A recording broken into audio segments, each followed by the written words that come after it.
OK. Il n'y a pas d'école du tout. Fait que les parents prennent en charge leurs enfants ce matin. Alors, bon matin, bon dimanche. Je suis content de vous voir. Bonne année aussi de ma part, à ceux que je n'ai pas eu l'occasion de le dire encore ce matin. Que le Seigneur se glorifie dans notre vie cette année. C'est ça notre plus grand désir. Alors, l'homme fait en son cœur beaucoup de projets, mais ce sont les desseins de Dieu qui vont s'accomplir. C'est ça qu'on veut dans notre vie aussi. Alors que le Seigneur puisse se glorifier dans notre vie. Alors, notre frère, c'est ça, ben, il a cité d'ailleurs, merci pour les beaux chants, les beaux cantiques aussi, pour l'équipe de louanges. Ce matin, je ne m'attendais pas même d'avoir autant de gens que ça, là. Je me suis dit, il fait froid, là, on sort des fêtes, puis peut-être que les gens veulent rester à la maison plus, ou des fois, il y en a qui sont malades aussi. Alors, je suis content de vous voir, et puis, merci Seigneur, parce que c'est en son nom qu'on se réunit, c'est pour lui, pour le célébrer, pour réaliser là, qui on est, ce qu'il a fait pour nous. Et notre frère a justement cité le thème du message, là. C'est dans 1 Jean 3,1, c'est Voyez quel amour le Père nous a témoigné pour que nous soyons enfants de Dieu. Si je vous demanderais, pouvez-vous me donner un autre, peut-être un autre verbe, une autre expression qui exprime ça, là? Voyez quel amour, ça veut dire quoi ça? Voyez quel amour.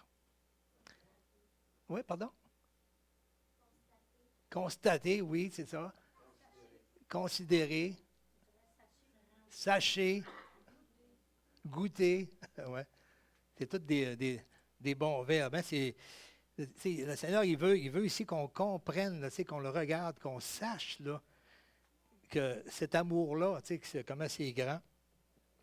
J'ai bien aimé dans le dernier chant, c'est un chant que je n'avais jamais entendu, mais ça disait quand je contemple les merveilles de la croix, je pense, hein, tu es merveilleux pour moi, quelque chose comme ça, mais c'est ça, c'est de s'arrêter puis comprendre. Hein. Arrêtez-vous puis sachez, connaissez ce grand amour-là. Parce que vous savez, dans notre langue française au Québec, là, le mot amour est utilisé pour tout. Hein. J'aime Dieu, ou j'aime ma femme, ou j'aime le hockey, j'aime le chocolat. C'est tout le même mot. Mais dans la langue grecque ou hébreu, c'était beaucoup plus précisé que cela. Là. Mais c'est ça, le mot amour aujourd'hui, il est tellement dilué à n'importe quoi que c'est que souvent, on ne s'arrête pas vraiment bien. Là. Mais alors, c'est important, le Seigneur, il veut qu'on s'arrête sur cet amour-là qu'il a eu pour nous. Parce que c'est un amour qui est aussi d'une grandeur incroyable. C'est un amour à admirer, mais c'est surtout de considérer, parce que quand ça dit quel amour il nous a témoigné, ça veut dire qu'il nous a démontré, hein, pour que nous soyons appelés enfants de Dieu. Ça veut dire que c'est un amour qui a eu un coût, un prix.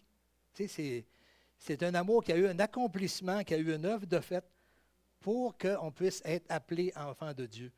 Alors, c'est vraiment de le regarder, regardez cet amour-là, voyez-le, puis comprenez-le comment c'est grand et le coût que ça a coûté. Dans le dernier chant aussi, ça énumérait un petit peu là, en quoi ça consistait cet amour-là. On va le regarder aussi dans les versets. Alors, dans 1 Jean, chapitre 4, verset 9, ça nous dit l'amour de Dieu a été manifesté envers nous en ce que Dieu a envoyé son Fils unique dans le monde afin que nous vivions par lui. Et cet amour consiste non pas en ce que nous avons aimé Dieu, mais en ce qu'il nous a aimés et a envoyé son Fils comme une victime expiatoire pour nos péchés. Alors, il est venu pour mourir pour nous, pour payer pour nos péchés.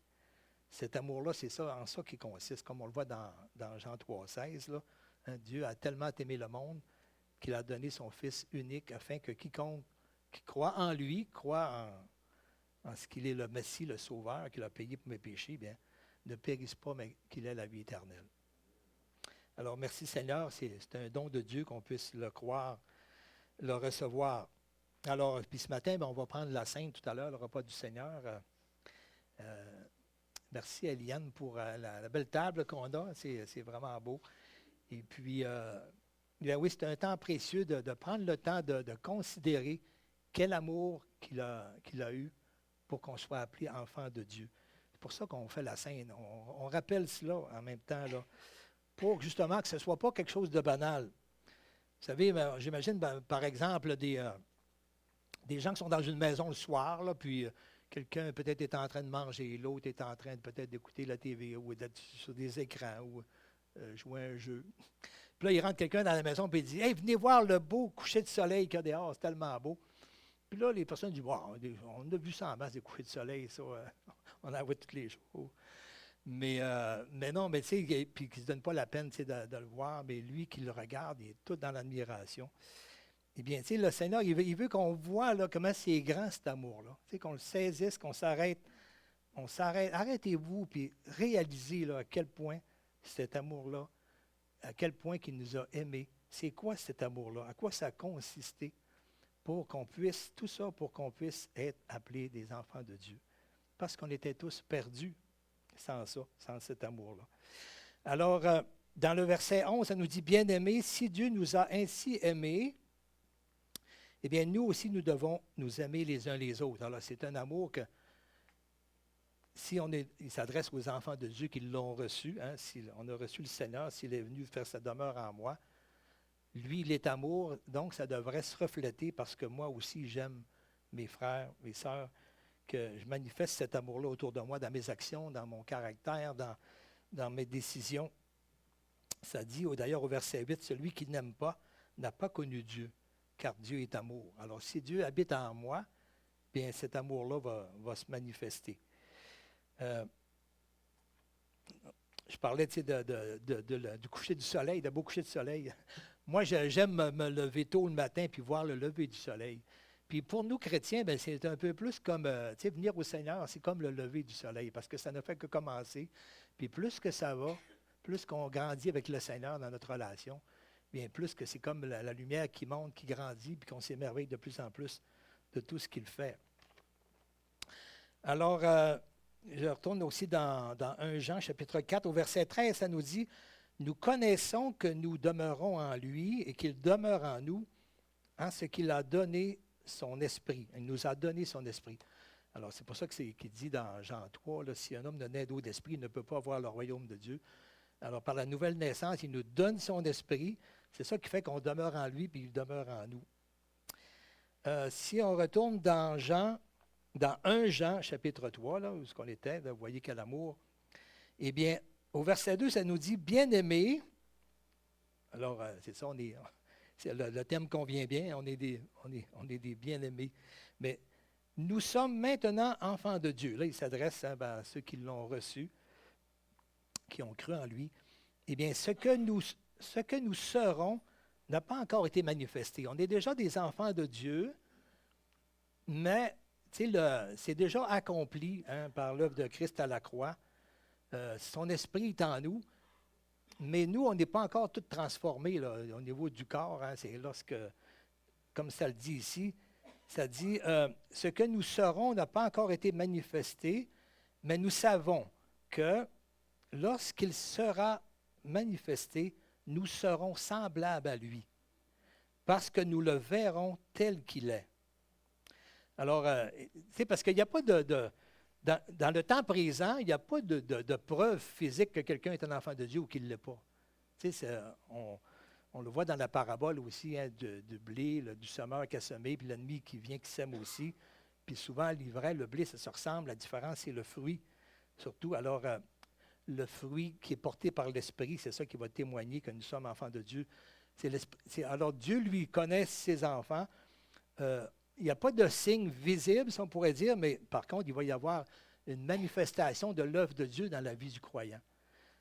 Parce que si Dieu est en moi, bien, son œuvre, il va y avoir une transformation qui va se faire. Mais la preuve, c'est aux yeux de Dieu, c'est le sceau de Dieu qui est le sceau de l'Esprit qui est mis en nous. Ça, c'est Dieu qui le voit. C'est pour ça que c'est la marque du chrétien, c'est le sceau de Dieu, c'est l'Esprit qui est dans lui. C'est pour ça que quand on lit l'Apocalypse, il y en a qui cherchent à interpréter la marque de la bête comme une affaire de puce ou peu importe. Mais si la marque du croyant, c'est une marque spirituelle, la marque de l'incroyant, c'est aussi une marque spirituelle qui est déchue. Alors, ça ne donne rien d'essayer d'interpréter tout ce qu'on voit aujourd'hui pour essayer de comprendre. C'est un langage apocalyptique qui est très symbolique de qu'est-ce qu'il y a dans les choses spirituelles, mais avec un langage humain, mais qui est comme vraiment apocalyptique, là, qui est vraiment catastrophique, si on pourrait dire, ou très amplifié, pour montrer comment ce sont des choses qui nous dépassent. Mais la marque du croyant, bien, c'est l'Esprit de Dieu qui est en nous. Puis l'incroyant, bien, c'est l'esprit du malin qui est sur lui. Alors, mais là, ça dit que, c'est ça, mais ça dit au verset suivant, au verset 3, ça dit, « Mais quiconque a cette espérance en lui se purifie comme lui-même est pur. » Alors, c'est ça, c'est qu'il n'y a pas de signe visible, si on pourrait dire, d'une marque spéciale, tant qu'on ne sera pas transformé complètement dans notre corps à la résurrection ou à l'enlèvement.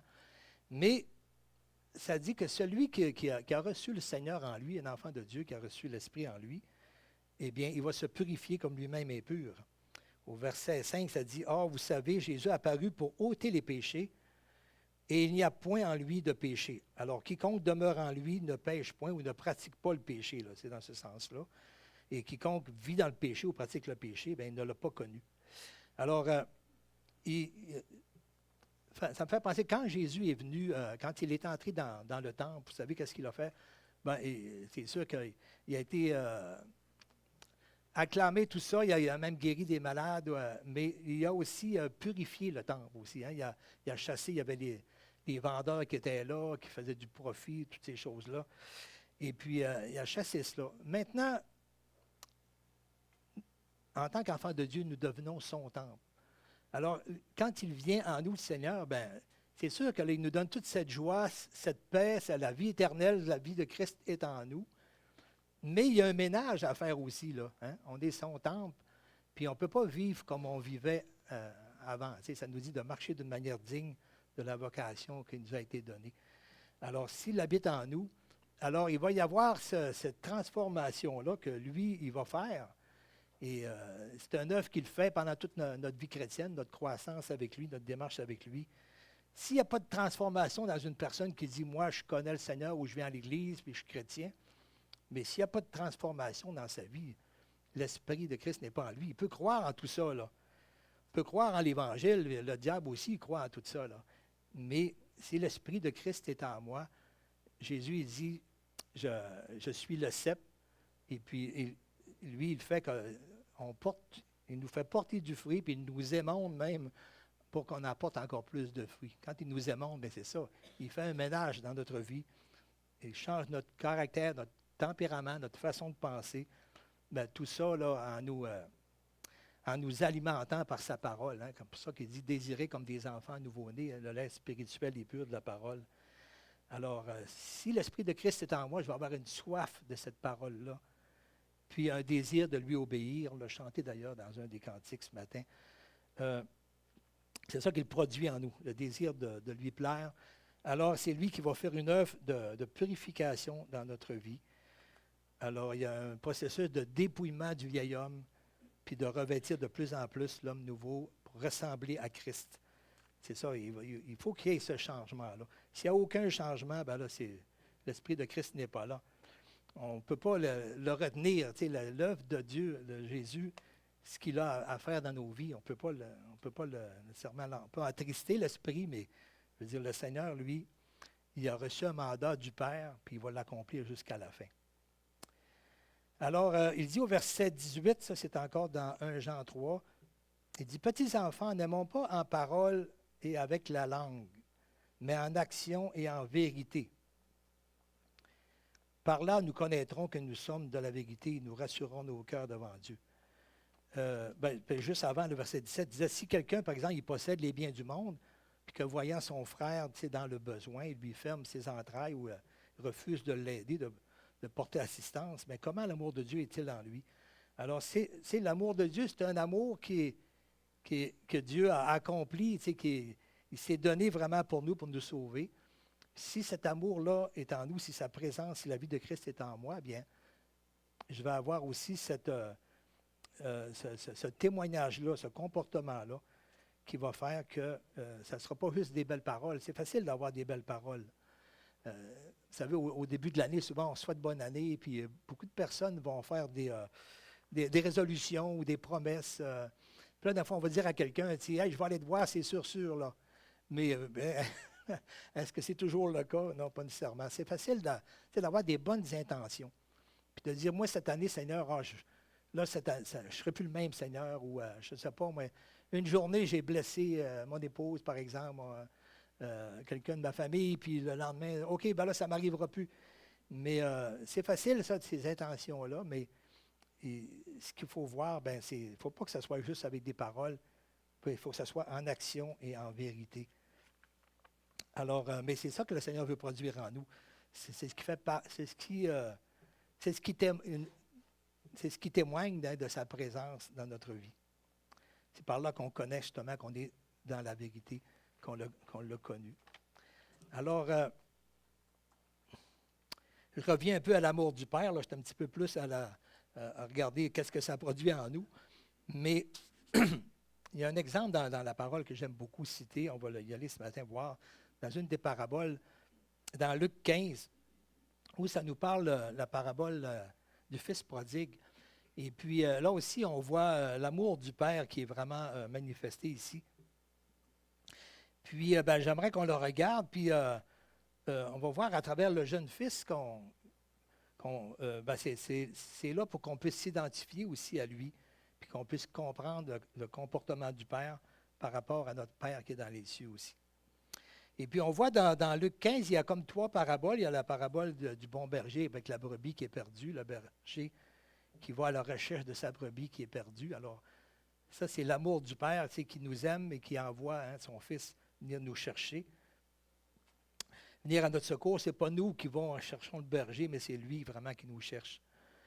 Et puis, mais le thème de ces 3 paraboles-là, c'est beaucoup de montrer qu'il y a de la joie, beaucoup de joie dans le ciel pour un pécheur qui se repent, qui revient à Dieu. C'est ça un peu la repentance, c'est de revenir à Dieu, considérer qu'on était vraiment égaré de Dieu, que je marchais dans ma propre voie sans lui, mais là maintenant je reviens à lui. Si ça se fait, c'est parce que le Père m'a attiré à Christ pour ça. Là. Ça ne vient même pas de moi-même, je ne peux même pas m'en glorifier. Mais c'est ça. Alors, dans ces paraboles-là, c'est la joie de ce qui était perdu et retrouvé, comme cette dame aussi qui a perdu une pièce de monnaie qui était précieuse pour elle, puis qui a balayé toute sa maison, mais quand elle l'a trouvée, elle appelle tous ses amis pour se réjouir, pour faire la fête, tellement qu'elle est contente. Elle a retrouvé ce qu'elle avait perdu. Alors, ici, dans la parabole des 2 fils, on va le lire ensemble, c'est dans Luc 15 à partir du verset 11. On ne lira pas au complet, mais on va lire surtout la partie du fils et le comportement du père lorsqu'il revient. Alors, il dit encore, un homme avait 2 fils. Le plus jeune dit à son père, « Mon père, donne-moi la part qui doit me revenir. » Donne-moi mon héritage, autrement dit. Hein? C'est comme si il dirait, ça ferait mon affaire si tu mourrais tout de suite, mais là, vu que tu n'es pas mort, mais je veux mon argent tout de suite quand même. Là. Tu sais, c'est vraiment un manque de respect. C'est une grande offense. Parce que en cette époque-là, surtout, tout reposait sur sur le travail de la famille au complet, tout ce qu'ils pouvaient acquérir, tout ça. Et puis, toute la famille travaillait à bâtir cet héritage-là, avec les fils aussi, les enfants. Tout reposait à la société sur les entreprises familiales, souvent. À cette époque-là, il n'y avait pas l'aide sociale, tout ce qu'on a aujourd'hui. Et puis, bien, c'est sûr que l'héritage, après ça, venait après que... Et puis, il y avait aussi une façon de distribuer l'héritage. Le fils aîné avait un droit d'aînesse qui recevait les 2 tiers de l'héritage. Après ça, les autres, il y avait les autres parties. Mais lui, le jeune, c'est ça, il dit, moi, là, ça ne l'intéressait pas, ça, de rester avec le père, comme ça, dans l'entreprise familiale. Moi, je veux ma part tout de suite, puis je veux diriger ma vie à ma façon. Tu sais, c'est ça, puis il faut se reconnaître, parce que dans le fond, tout être humain, c'est ça qu'on a fait aussi. Alors, le plus jeune fils, il dit à mon père, bon, il dit ça, il dit, donne-moi ma part. Et là, le père, lui, le partagea son bien. Et peu de jours après, le plus jeune fils, ayant tout ramassé, c'est sûr qu'il ne pouvait pas partir avec une partie de la maison puis des terres. Il a dû partir seulement qu'avec de l'argent qui pouvait être mis à ce moment-là. Mais, alors, dans le fond, il perdait beaucoup. Là. Il était tout jeune au début de sa vie, puis là On voit qu'il était célibataire, il était le plus jeune, il était peut-être un jeune adulte. Et puis, ben là, il perd gros là, en partant tout de suite de même, puis en quittant, puis il dit, moi, je veux tout de suite ma part. Mais il part avec ça, et puis on voit qu'il va tout dissiper son bien en vivant dans la débauche.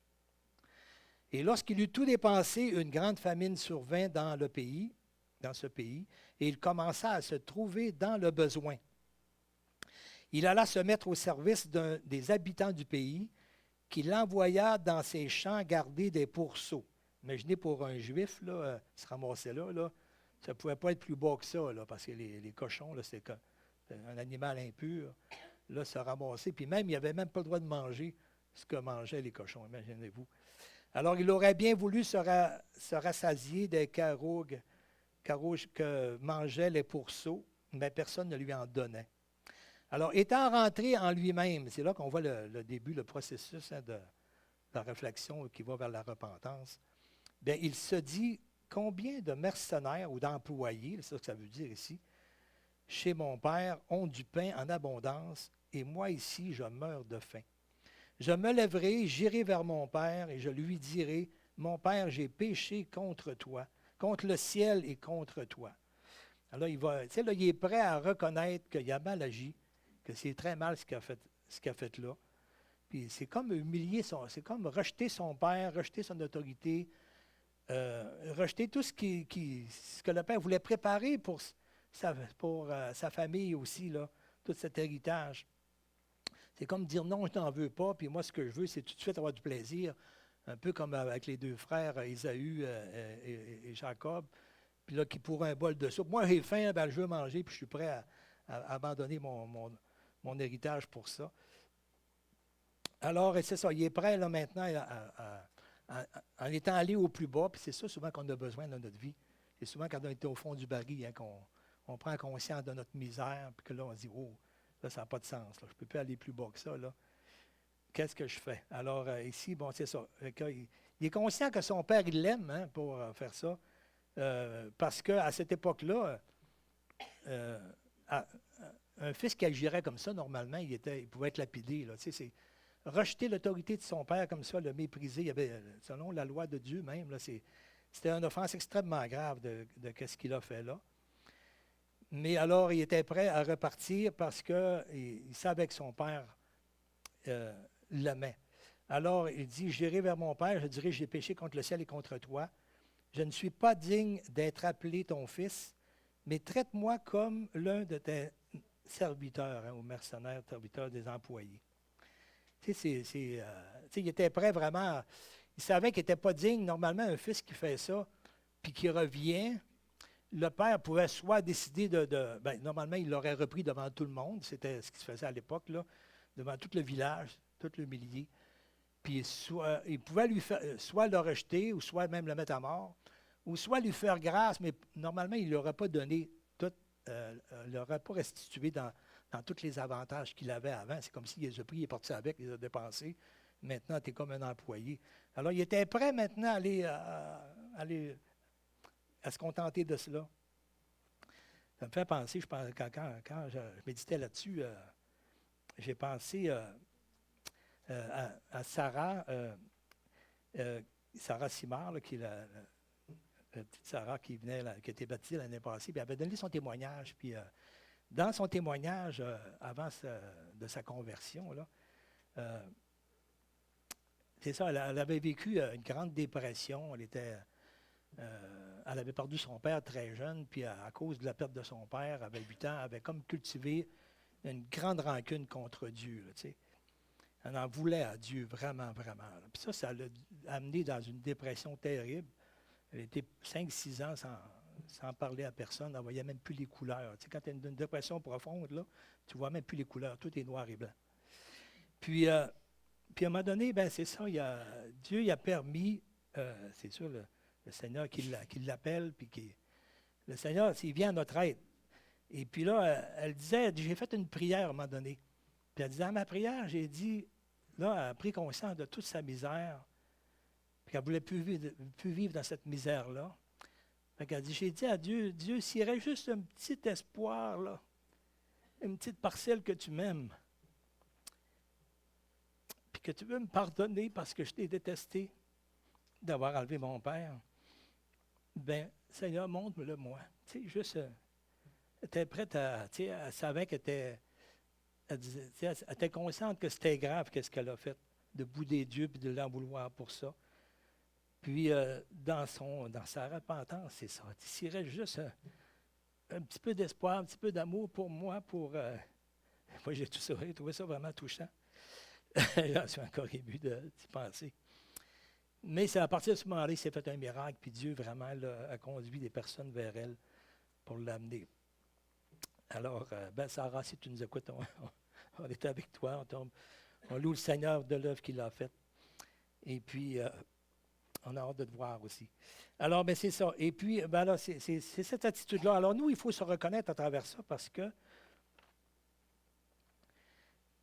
c'est un peu ça que toute l'humanité a fait.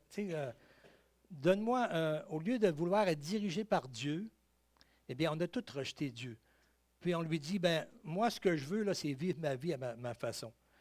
Je veux décider, moi, ce qui est bien pour moi. Vous savez, quand Adam et Ève, le diable les a tentés, puis là, il leur a dit, le diable a essayé de mettre en doute ce que Dieu disait, là. Et puis il lui a dit, si tu manges de cet arbre-là, tu vas être comme Dieu, tu vas pouvoir décider du bien et du mal. Tu sais. Mais alors, c'est ça la tentation, c'est de vouloir se détacher de l'autorité qui nous dicte les choses et puis de vouloir décider moi-même. Et puis ici, le bien, ici, ce n'est pas le bien selon Dieu, là. C'est un bien qui est mal aussi, c'est un bien qui est corrompu par la nature pécheresse, c'est-à-dire, c'est moi qui décide de qu'est-ce qui est bien pour moi. C'est comme ce jeune fils-là, il dit, moi, tu me donnes mon héritage, mon argent, puis je m'en vais. Puis moi, maintenant, j'ai décidé que c'est moi qui vais décider ce qui est bien pour ma vie. C'est plus toi, mon père, là. Tu sais, c'est plus... Alors, mais c'est avec ça, avec Dieu aussi, là. Et puis, on a tous tombé dans ce péché-là. La parole de Dieu nous le dit. Toute l'humanité a été tombée dans ce péché-là. C'est ça qui nous sépare de Dieu. C'est qu'on a tous rejeté Dieu. Puis on le voit aussi dans toutes nos relations familiales partout. On a une résistance à l'autorité. Tu sais, depuis, on est enfant, puis les parents, on n'aime pas se faire dire par les parents, là, fais ça ou fais pas ça, ou va ramasser ta chambre. On n'aime pas se faire dire les choses, que ce soit avec les autorités, les gouvernements, au travail, dans le couple souvent. On a une résistance naturelle, hein, par la nature pécheresse qu'on a, par rapport à l'autorité qui nous dit quoi faire. J'aime décider moi-même qu'est-ce qui est bien pour moi. Qu'est-ce qui est bien pour moi, puis qu'est-ce qui est mal pour moi. Moi, je décide. Mais ça, c'est une rébellion contre Dieu. Puis ça nous dit hein, que quiconque résiste à l'autorité, résiste. C'est Dieu ça résiste à Dieu qui a établi les autorités aussi. Alors, on a besoin vraiment de la grâce de Dieu. Et puis, c'est ce qui est arrivé. Puis, alors, ce fils-là, il est revenu vers son père. Puis, on voit la réaction du père. Hein, il le voit de loin. On voit que le père, il espérait son retour. Il attendait son retour. Et comme on voit partout dans l'Ancien Testament, comment de fois qu'on voit Dieu qui dit, qui appelle à la repentance, puis il dit, revenez à moi, revenez à moi. Et on voit du temps des juges, des rois, des prophètes, tout le temps, le peuple, on voit qu'il s'égarait dans le péché. Mais à chaque fois, Dieu disait à travers ses prophètes, mais revenez à moi, et puis j'aurai compassion de vous comme un père a compassion de son fils. Mais c'est ça, on a besoin d'aide. Hein? Et sans l'œuvre de Dieu qui vient nous attirer à lui, on continuerait toujours dans notre voie. Alors, c'est lui qu'il nous amène sur le chemin, qui nous attire vers Christ, parce que nous-mêmes, on s'en irait toujours vers la voie où ce qu'on veut être le boss, notre Dieu, qui décide qu'est-ce qu'on aime, qu'est-ce qu'on veut faire, sans se préoccuper de qu'est-ce qui plaît à Dieu. Alors, et puis, c'est ça, le Père, lui, il est accouru vers lui. Alors, on voit cette réaction-là.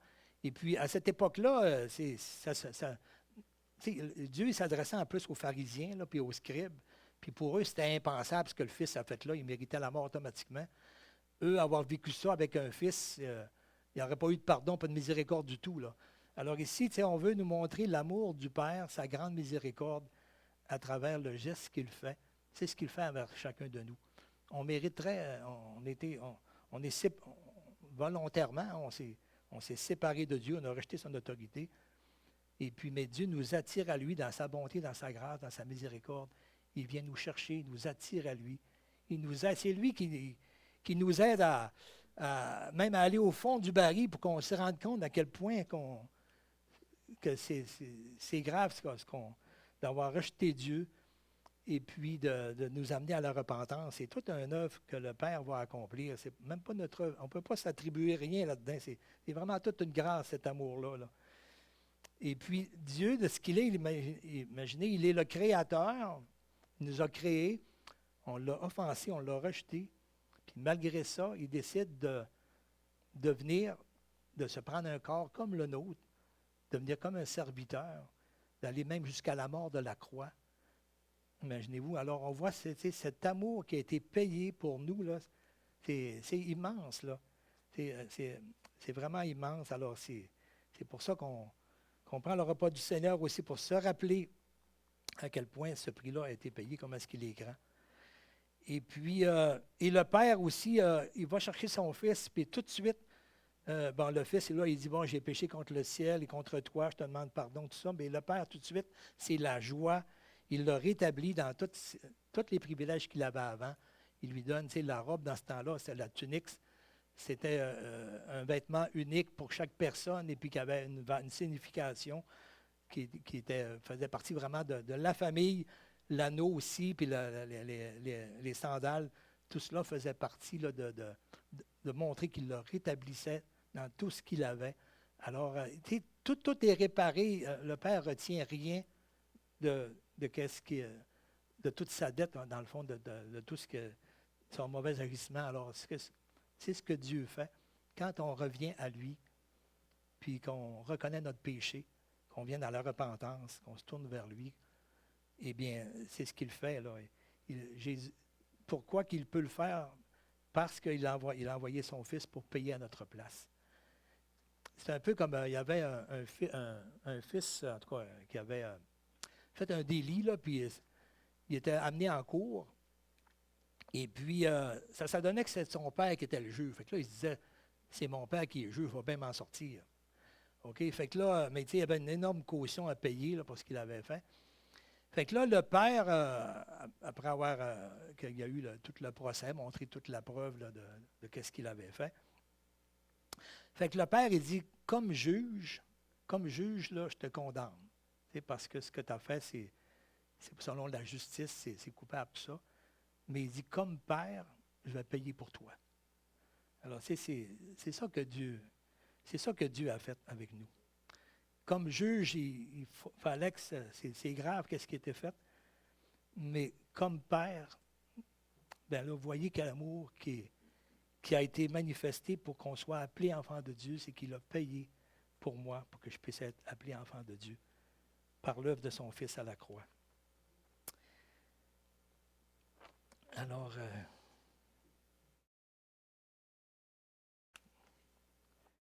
faut que je me retrouve où ce que j'étais rendu, là, parce que là, j'ai presque tout survolé. Alors, le désir de Dieu, c'est ça, c'est qu'on revienne à lui.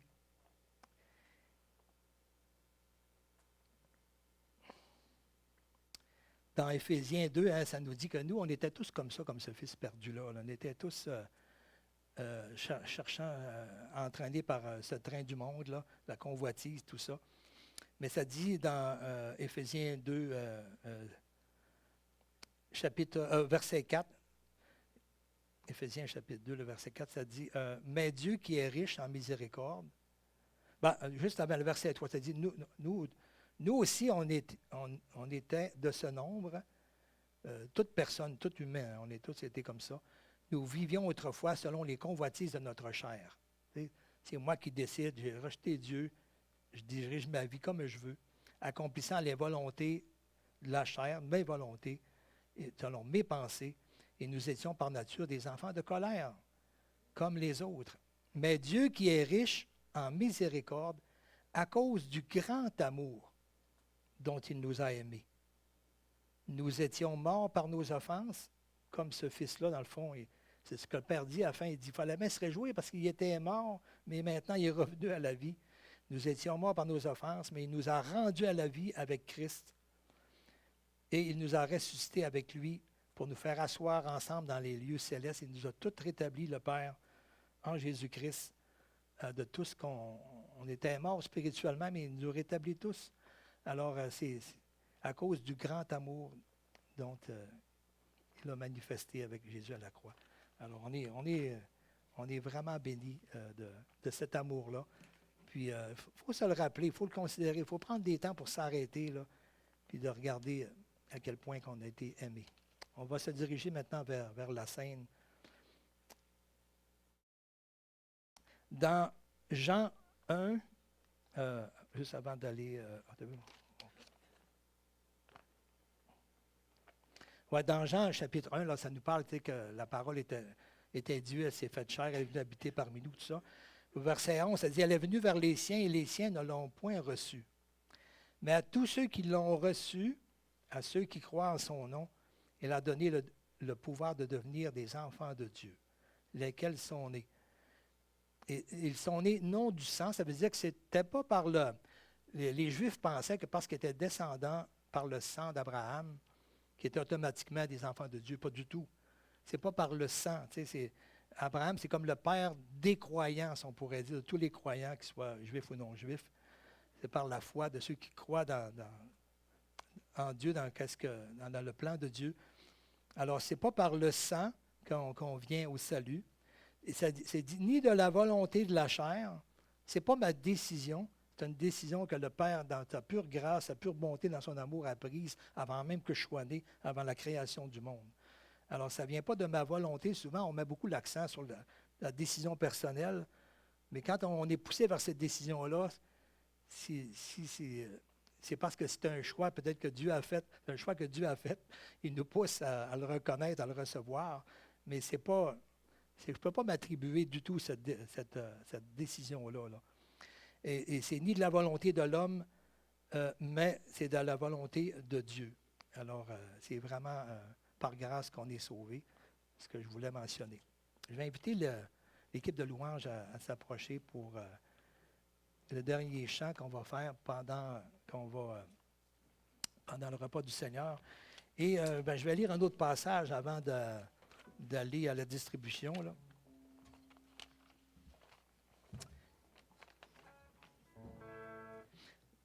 Dans Jean, au chapitre 13, au verset 1, ça dit « Avant la fête de Pâques, Jésus, sachant que son heure était venue de passer de ce monde au Père, et ayant aimé les siens qui étaient dans le monde, il mit le comble à son amour pour eux. » Il mit le comble à son amour. Il est allé jusqu'au bout. Il est allé jusqu'au bout. Il était prêt à aller jusqu'à la croix, jusqu'à être livré même par l'un des siens, puis d'aller à la croix.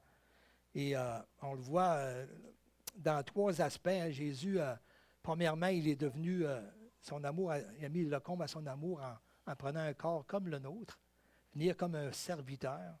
Il l'a démontré aussi par le lavement des pieds aussi, mais qu'il voulait démontrer aussi qu'il va nous laver par le sang de la croix.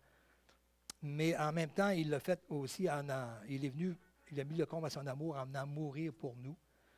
Et puis, avec tous les enseignements aussi qu'il a apportés là, pour nous faire connaître le Père. Alors, il mit le comble à son amour pour eux, et pendant le souper, lorsque le diable avait déjà inspiré au cœur de Judas Iscariote, le fils de Simon, le dessein de le livrer, mais Jésus savait que le Père avait remis toutes choses entre ses mains, et qu'il était venu de Dieu et qu'il s'en allait à Dieu. Alors, il s'en allait à Dieu, mais il savait qu'il avertit ses disciples qu'il allait revenir aussi. Et quand il va revenir, là maintenant, Jésus était avec eux, mais en chair, si on pourrait dire. Mais quand Jésus revient, après ça, il revient pour habiter en eux. Alors, c'est ça qu'il ne nous laisse pas orphelins. Alors, c'est ça qu'il va faire après la mort. Il fallait qu'il passe par la mort et la résurrection. Mais après ça, il va revenir habiter en nous, dans les croyants. Alors, ça veut dire qu'on, pour un temps, là, c'est comme si qu'il les quittait, là, mais c'était pour aller à la croix. Mais après ça, il va revenir. Alors, Dieu, le Père, c'est ça, il a remis toutes choses entre les mains de son Fils. C'est comme ça qu'il a manifesté son amour, aller jusqu'au point de donner son Fils pour aller mourir sur la croix. Imagine, oui, on est ses créatures, puis on l'a crucifié, on l'a amené à la croix. Quand on considère tout aussi, qu'est-ce qui s'est passé là, dans cette crucifixion-là, dans ce procès-là, c'est incroyable. On voit l'amour du Père d'avoir tout supporté cela et du Fils pour qu'on puisse être appelé enfant de Dieu. Alors, je vais inviter les personnes qui ont été choisies pour distribuer la coupe et le pain. Pendant ce temps-là, on va chanter le dernier chant. On va s'attendre avant de prendre le pain et la coupe. Mais alors, ça s'adresse bien sûr aux personnes qui ont reçu le Seigneur Jésus comme leur sauveur et Seigneur personnel. Alors, on va chanter ce chant. On peut se lever ensemble. Et puis, ce chant, c'est « Homme de douleur ».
Alors, dans 1 Corinthiens, chapitre 11, verset 23, ça nous dit « Car j'ai reçu du Seigneur ce que je vous ai enseigné.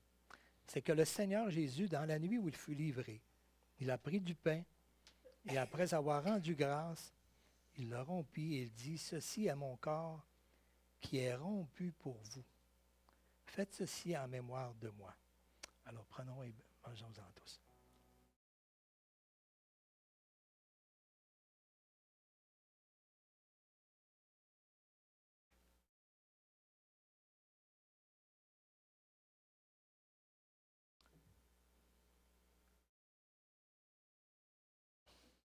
Gérald, est-ce que tu veux rendre grâce pour le pain et le sang versé de Jésus sur la croix?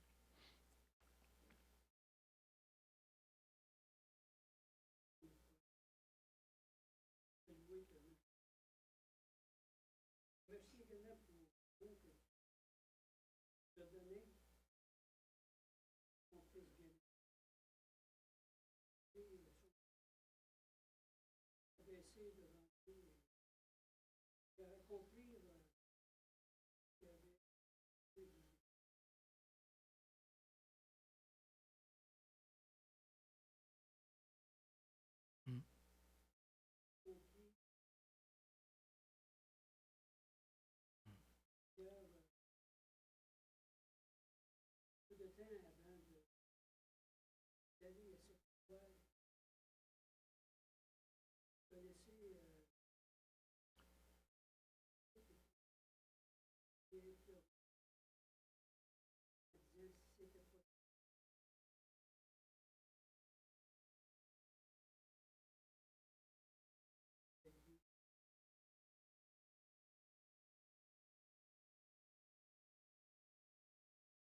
De même, après avoir soupé, il prit la coupe et il dit, cette coupe est la nouvelle alliance en mon sang. Faites ceci en mémoire de moi toutes les fois que vous en boirez. Car toutes les fois que vous mangez ce pain et que vous buvez cette coupe, vous annoncez la mort du Seigneur jusqu'à son retour. Prenons et buvons.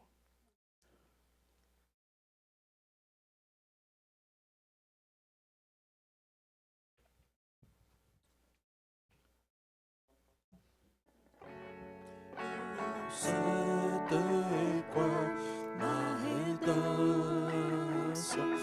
Où ton sang coula pour moi.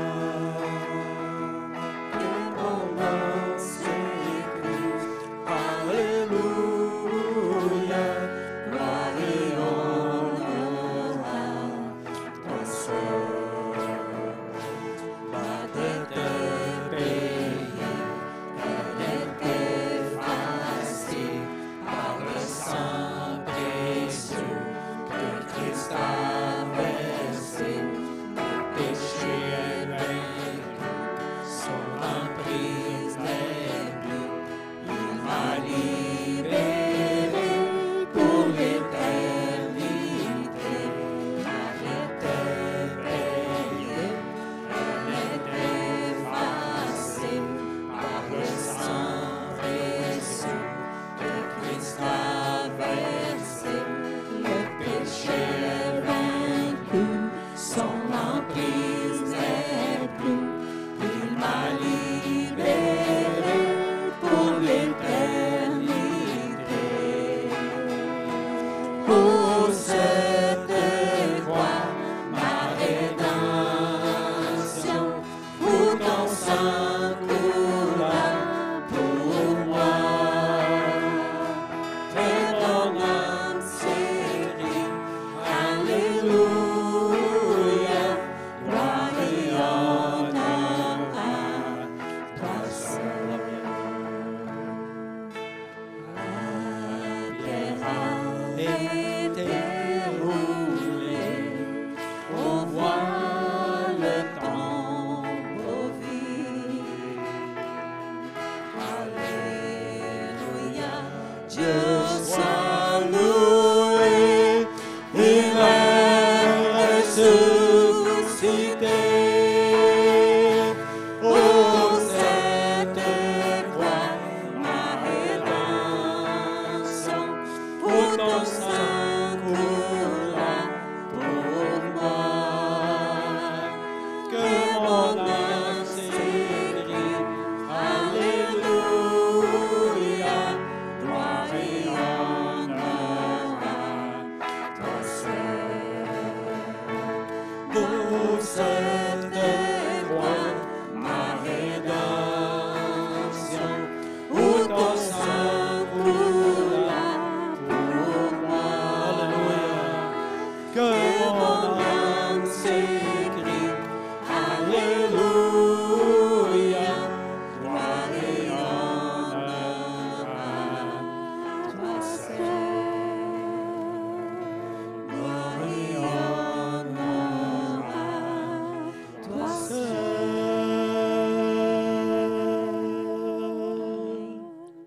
Merci pour ces beaux chants. Merci, Seigneur, pour ton sang versé, ton corps donné à la croix. Merci pour ton salut si grand. Merci pour ton si grand amour, Seigneur. Alors, méditons là-dessus, ce si grand amour qui a été manifesté pour nous, pour que nous soyons appelés enfants de Dieu. Amen. Bon dimanche et bonne semaine à tous.